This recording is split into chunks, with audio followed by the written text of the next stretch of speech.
예, 신문하겠습니다. 증인은 2023년 작년입니다. 7월 달에 영등포 경찰서 형사 이과장으로 재직했죠. 네, 그렇습니다. 7월 달에 한국, 중국, 말레이시아 다국적 마약 밀반입 첩보를 입수하고 8월부터 수사를 해서 많은 사람을 구속했어요. 그렇죠. 네, 그 그렇습니다. 과정에서 인천세관 직원들이 연루된 사실을 확인하고 9월 달에 인천세관이 현장 조사 가서 필요한 연루 의혹에 필요한 사실을 다 확인했죠. 네, 그리고 이 사실은 윤희건 경찰청장에게 보고됐고 윤희건 경찰청장은 이것에 대해서 많은 칭찬을 했죠. 네, 그렇습니다. 오늘 아침 모 언론사 기사에 나온 내용입니다. 그렇게 칭찬까지 했는데 그 당시 영등포 경찰서장이 김창수 서장이 우리 백혜룡 과장에게 그 작년 9월 20일 날 지시를 하죠. 뭐라고 지시했습니까? 9월 20일 예정됐던 브리핑을 연기한다. 이 세관 직원이 마약 밀반입에 연루된 사실을 용산이 잘 알고 있다. 또 용산이 심각하게 생각하고 있다라고 이야기했다라고 언론에 보도되어 있는데 그게 사실인가요? 네, 모두 사실입니다. 사실이에요? 네, 모두 사실입니다. 그러면 요 내용은 증인이 공수처에 관련 경찰 공무원들을 고발한 고발장에도 이 내용이 적시되어 있습니까? 적시했습니다. 예, 좋아요. 그러면은 김찬수 서장은 현재 어디 근무합니까? 지금 용산에 근무하는 걸로 알고 있는데 대통령실에 근무하죠. 정확히 어디서 예, 근무하는지 대통령실에 근무하고 있습니다. 제가 확인해 보니까 대통령실에 근무하고 있습니다. 그러면 증인은 조금 전까지만 해도 경찰청장이 마약 수사 잘했다 칭찬했는데 갑자기 경찰서장이 용산에서 다 알고 있다. 심각하게 생각한다. 예정된 브리핑을 연기하자. 이야기를 듣고 어떤 생각이 들었어요? 경찰서장께서 밤 9시에 그 전화를 주시고 심각한 어투로 이렇게 말씀을 하셨는데요. 그 전에 여러 가지 전조 증상이 있었습니다. 그래서 걱정을 하던 차에 경찰서장께서 이 사건 용산에서 알고 있다. 심각하게 보고 있다. 브리핑 연기하십시오. 그래서 제가 다시 묻습니다. 소장님, 제 신뢰가 깨지는 일입니다. 안 됩니다. 했더니 소장님이 지시하는 겁니다. 이렇게 얘기합니다. 그 전조 서장이 이러한 전화로 지시를 하기 전에 방금 전에 말씀하셨던 전조 증상이 뭐였습니까? 9월 18일 날 서울청장께서 이상한 방문을 하십니다. 예. 그 오찬을 했는데요. 우리 증인과 함께 증인이 배석한 상태에서 네, 그렇습니다. 서장과 고창급 과장 몇 분을 모시고 오찬을 했는데 특별한 현황과 주제도 없었습니다. 그런데 보안에 붙여달라고 계속 이렇게 강조를 했고요. 그 오찬을 했는데 뭐 현안이나 어떤 당부사항이 전혀 없었습니다. 그리고 이상한 말씀들을 하셔가지고 상당히 기분이 안 좋았는데 그 시점은 세관의 현장 조사가 마친 이후였죠. 세관의 현장 조사 들어가기 전입니다. 전에. 예. 그렇습니다. 그리고 브리핑을 9월 22일 날 간사단과 하기로 하고 작성을 지금 하고 서울청에 수사지휘부에 보냈는데 서울청에서 국가수사본부로 보내지 않고 있는 겁니다. 그 시간이 저한테는 한 7시간 정도 됐는데 9월 22일 날 브리핑을 해야 되는데 그 승인을 못 받으니까 제가 어떻게 조치를 취할지 몰라서 당황하고 있던 차에 서장님이 8시 45분에 전화를 하셔가지고 브리핑 안 하면 안 되겠냐. 그래서 제가 그건 안 됩니다. 그 이미 간사단과 약속을 했기 때문에 제 신의가 무너지는 거기 때문에 안 됩니다. 이렇게 했더니 소장님이 15분 후에 다시 전화하셔서 용산 말씀을 하시고 이거 지시다 따라라 이렇게 말씀하셔서 제가 수명하게 되었습니다. 그러면은 브리핑을 연기한 것도 용산 지시라고 이야기하던가요? 브리핑 브리핑 연기하라는 지시하고 그 용산에서 알고 있다, 심각하게 보고 있다, 요건 별개입니다. 서장님이 직접 지시한 것은 브리핑을 연기해라. 브리핑 요겁니다. 연기 지시는 서장, 그리고 용산에서 이 사건을 다 알고 있다, 심각하게 알고 있다는 내용은 용산의 말을 전환한 것으로 해석했다 이것이죠. 네, 용산에서 아주 안 좋게 보고 있다. 아주 안 좋게 보고 있다. 심각하게 보고 있다는 게 아주 안 좋게 보고 있다. 이 수사에 대해서. 밤중에 전화해서 그런 말을 할 필요가 없는 것이죠. 알겠습니다. 그 다음에 이게 이제 브리핑을 원래 10월 10일 날 하죠.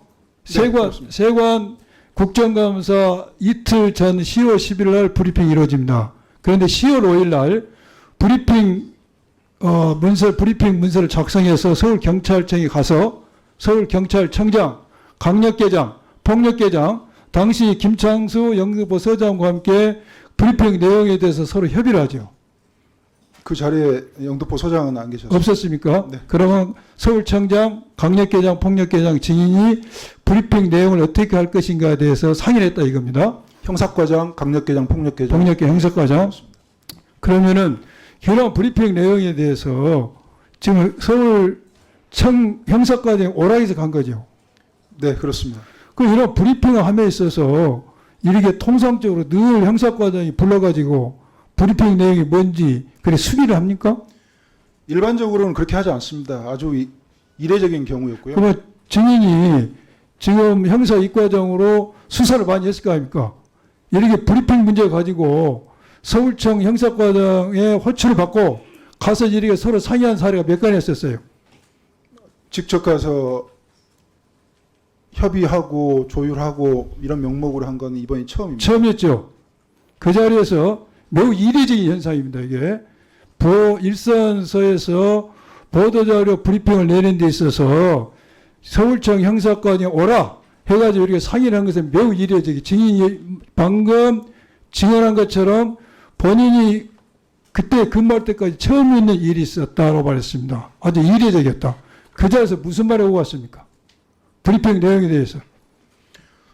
처음에 회의에 참석했는데 저하고 같이 수행했던 직원이 있었는데 직원은 나가라. 회의장에 못 들어오게 하고 저하고 형사과장, 강력계장, 폭력계장 그리고 사건 반장이 있었던 것으로 기억이 됩니다.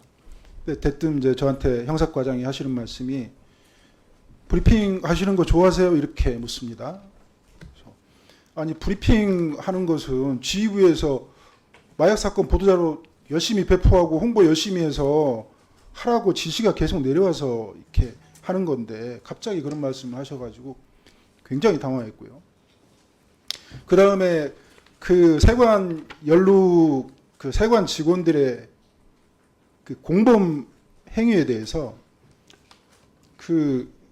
이 사람들 범죄를 특정을 하려면 이렇게 세워놓고 선면 수사를 해야 되는 거 아니냐, 여러 명 세워놓고 선면 수사를 해야 되는 거 아니냐 이런 말씀을 하세요. 그때 형사과장은 자칭 타칭 형사 전문가였습니다. 이 선면 수사라는 것은 우연히 범죄를 목격한 사람이 범인을 기억하지 못했을 때 혹시라도 피해자의 인권 보호를 위해서 엉뚱한 사람이 처벌되면 안 되니까 여러 사람 모아놓고 그 중에서 특별한 사람을 골라내는 수사기법인데 이것은 그 말레이시아 조직원들이 목숨 걸고 마약을 메고 인천공항에 10시간 동안에 이렇게 왔고 그 마약을 맨 그 장소에 압박으로 인해 가지고 피가 터져 가지고 그 고초를 겪으면서 그 구원의 손길을 내밀어준 그 직원들을 어떻게 그 사람들이 혐의가 공범이지 그걸 단순하게 알겠습니다. 제가 이거 다 이야기하면 시간이 없으니까 일단 증인은 세관 직원이 밀반입에 연루됐다는 내용이 불평에 나오지만 3회에 걸친 요구를 받고 그대로 따랐죠. 네. 그대로 따랐고 그렇습니다. 그날 그러면은 서울청 형사과장 그 자리에 회의하면서 10월 12일 발표할 보도 자료에는 세관 직원이 연루됐다는 내용은 보도하지 않겠다고 약속을 했어요. 그리고 왔죠. 근데 그 다음날 10월 6일 날 오전에 인천세관의 통관 이국장이 증인을 만나러 왔죠. 다시 한번 말씀. 10월 5일 날 보도 10월 10일 발표할 보도자료에서 인천 세관 직원이 연루됐다는 내용은 삭제 표현하지 않기로 약속을 했지 않습니까? 네. 그 요구에 의해서. 네, 그리고 그 다음날 10월 6일 10월 5일 날 그날입니다. 오후에 조병로 경무관한테 전화가 왔죠. 네, 그렇습니다. 그래서 인천 세관 직원이 관련된 부분을 빼달라. 같은 기관까지 얘기해봤자 이게 야당 좋은 일밖에 되지 않냐. 이런 식으로 이야기하면서 이것을 세관 직원에 관련된 부분을 빼달라. 그 요구를 했죠. 네, 그렇습니다. 그리고 요구를 했고 그 다음 날이 10월 6일 날은 인천 세관의 통관 이육장이 증인을 만나러 왔죠. 네, 그렇습니다. 증인 만나러 와서 정말로 브리핑에서 세관 관련 부분을 빼기로 했는가 이거 확인을 했죠. 빼달라고 요청했습니다. 빼달라 요청했어요. 그래서 증인은 이미 빼기로 했다. 그러나 백불에서 언론이 물어봤을 때는 이거 말하지 않을 수 없다고 이야기했죠. 네, 그렇습니다. 그리고 그 당시 통관 이육장 이야기가 세관장은 서울경찰청을 들어갔다고 이야기했죠. 관세청장이 지시해서 관세청장. 네, 관세청장 어디 지시해서. 갔다 오던가요? 서울청? 관세청장이 지시해서 가만히 앉아 있지 말고 인천세관장은 서울청장 출근하기 전에 만나러 가고 예. 통관국장하고 직원들은 백과장 찾아가라. 예. 그래서 제가 그러면 관세청장은 어디 가셨냐 그냥 예. 물었던 게 그러면 경찰청장이나 국수본부장 만나러 가셨나 그런 취지에서 물어본 건데 답을 안 하고 다른 곳에 계십니다. 이렇게 말했습니다. 그러니까 그 당시 상황이 전방위적으로 노비를 하는 거예요. 통관육장은 증인을 만나러 오고 인천세관장은 서울청장을 만나러 오고 관세청장은 그 상이 어딘가를 만나러 갔을 것이다. 이렇게 질문했습니다.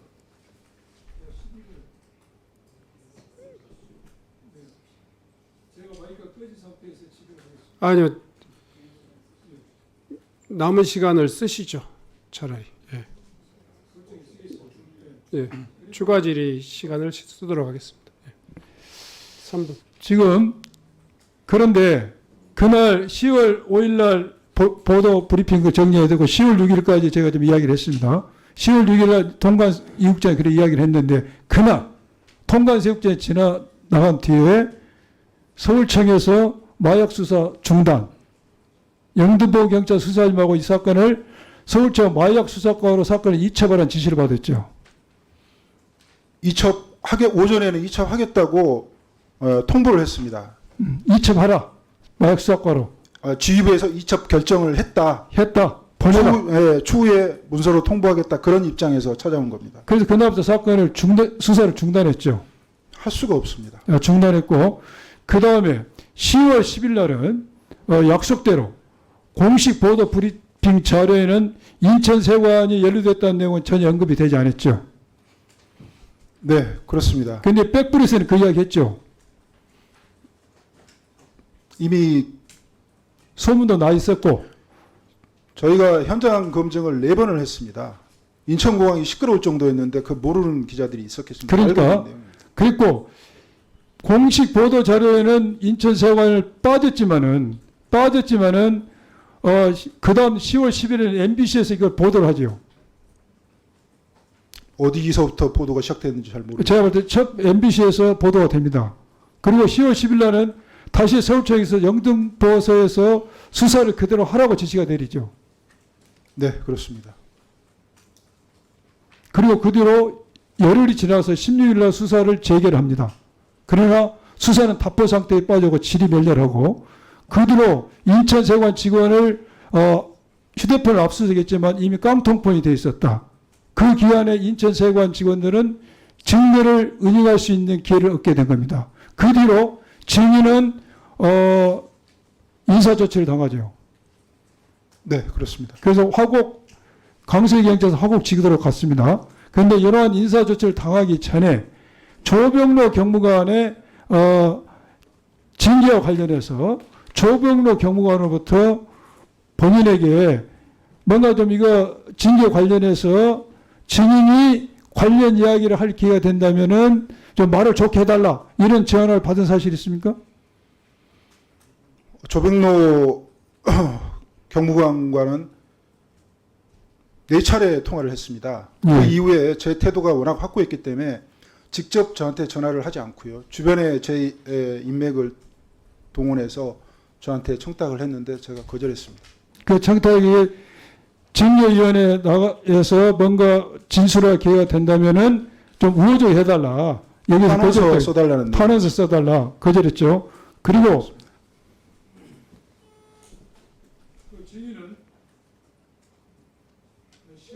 네, 마무리해 주십시오. 예. 아니 우선은 뭐 예.